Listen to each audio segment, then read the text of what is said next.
तलाक होने की संभावनाएं ज़्यादा कब बनती हैं? दोस्तों, आज मैं अरबाज खान जी की कुंडली के अनुसार आप सभी को बताऊंगा। आपको अपनी कुंडली में यदि डिवोर्स का योग जानना है तो आप यह वीडियो लास्ट तक ज़रूर देखें। आपको बिल्कुल अच्छे तरीके से समझ में आ जाएगा अपनी कुंडली में भी क्या आपकी कुंडली में डिवोर्स का योग बन रहा है अथवा नहीं बन रहा है। किन प्लानेट की वजह से आपके पति से लड़ाई झगड़ा रहता है अथवा आपकी पत्नी से बहुत ज़्यादा मतभेद की स्थितियां बनी रहती हैं। तो दोस्तों, बने रहिए आज के हमारे खास कार्यक्रम में। दोस्तों, आप अरबाज खान जी को जानते ही होंगे। यह सलमान खान जी के भाई हैं और इनका विवाह 1998 में मलाइका अरोड़ा जी के साथ हुआ था। वह भी एक बहुत ही मशहूर एक्टर्स हैं। दोस्तों, इनका 20 साल बाद ही क्यों डिवोर्स हुआ, बात यहाँ पर आती है। डिवोर्स का योग इनकी कुंडली में था तो पहले क्यों नहीं हुआ? तो दोस्तों, आज मैं इनकी कुंडली में कुछ प्लानेट के बारे में अवश्य बताऊंगा जो बहुत समय के बाद डिवोर्स कराते हैं, लेकिन आपके जीवन में डिवोर्स का योग जरूर बनाएंगे। तो सबसे पहले हम बात करें इनके सप्तम भाव को, अर्थात 7th हाउस को। पहले ही मैं आप सभी को बता चुका हूं, जन्म कुंडली में जो हमारे भाव होते हैं यह भाव हमारे द्वादश होते हैं और यह भाव हमेशा हमारे यहीं पर रहते हैं। इनमें केवल हमारी राशियां बदलती रहती हैं। तो पहले मैं आपको कई सारी वीडियो में बता चुका हूं। अब हम बात करते हैं। देखिए, 7th हाउस का जो स्वामी है वो है हमारा शुक्र ग्रह। शुक्र ग्रह हमारा क्या है? अच्छे लोगों से संभावनाएं बनाता है। जब भी सारे लोग ऐसे लोगों को पसंद करते हैं या आकर्षण उनका अपने तरफ खींचता है, क्योंकि शुक्र ग्रह क्या है? हमारा लव का प्लैनेट माना जाता है। अब देखिए, शुक्र ग्रह इनका सप्तमेश होकर के 10वें भाव में गया है। तो खास बात यह है कि जब भी किसी जातक का सप्तमेश 10वें भाव में जाएगा तो ऐसे जातक का विवाह किसी महान व्यक्ति के साथ ही होगा जो विख्यात होगा, जिसके फॉलोवर्स अच्छे खासे होंगे, जिसको बहुत सारे लोग जानते भी होंगे। तो दोस्तों, इनका विवाह मलाइका अरोड़ा जी के साथ हुआ। ये आपको दिख ही रहा होगा कि इनकी कुंडली में सप्तमेश शुक्र कितनी अच्छी अवस्था में विराजमान है। ये रहा इनका विवाह का पार्ट। अब हम बात करें इनके डिवोर्स के बारे में। इनका डिवोर्स 20 साल के बाद हुआ। इनका डिवोर्स हुआ था 2017 में, लेकिन इनका जो डिवोर्स का बातचीत चलने लगा था वो चलने लगी थी बात इनकी 2014 से ही। और हम इनकी दशा के अनुसार भी आपको बताएंगे कि कौन सी दशा में किस ग्रह के कारण ही डिवोर्स हुआ था।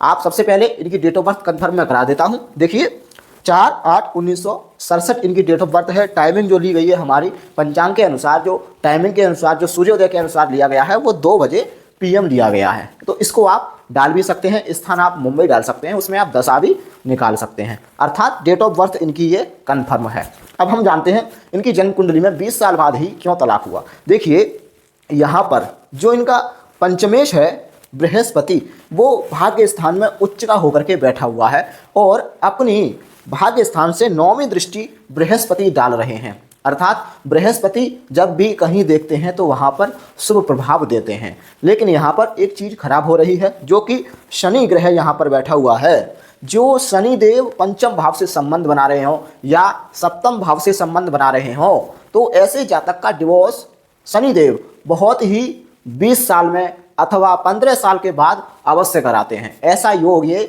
तब बनाते हैं जब आप अपनी कुंडली में इनका उपाय नहीं कराते हैं। तो इनका जो योग 20 साल बाद बना वो किन ग्रहों के कारण बना ये भी मैं आपको बताता हूं। अब देखिए, इनकी कुंडली में आपको एक प्लैनेट दिख रहा होगा मंगल, जो कि केतु के साथ बैठा हुआ है। केतु के साथ मंगल बैठने से कुंडली में अंगारक दोष बन जाता है। और जब मंगल हमारा 5म भाव या 7म भाव से संबंध बनाता है तो ऐसे जातक के जीवन में 2 विवाह के योग अवश्य बनते हैं। अब देखिए, मंगल की हम दृष्टि करेंगे तो 4, 7, 8 दृष्टियां होती हैं। तो देखिए, 8वीं दृष्टि 7म भाव पर जा रही है। मैं आपको गिन के बता देता हूँ, 1, 2, 3, 4, 5, 6, 7, 8।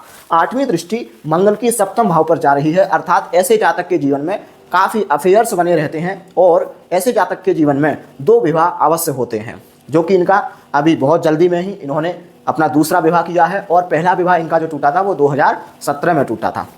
देखिए, इन पर 2015 के बाद केतु की महादशा चल रही थी। केतु किसके साथ बैठा हुआ है? मंगल के साथ। और केतु की महादशा में जो अंतरदशा आई थी वो पहले मंगल की थी 2016 तक, और 2016 के बाद राहु की अंतरदशा थी।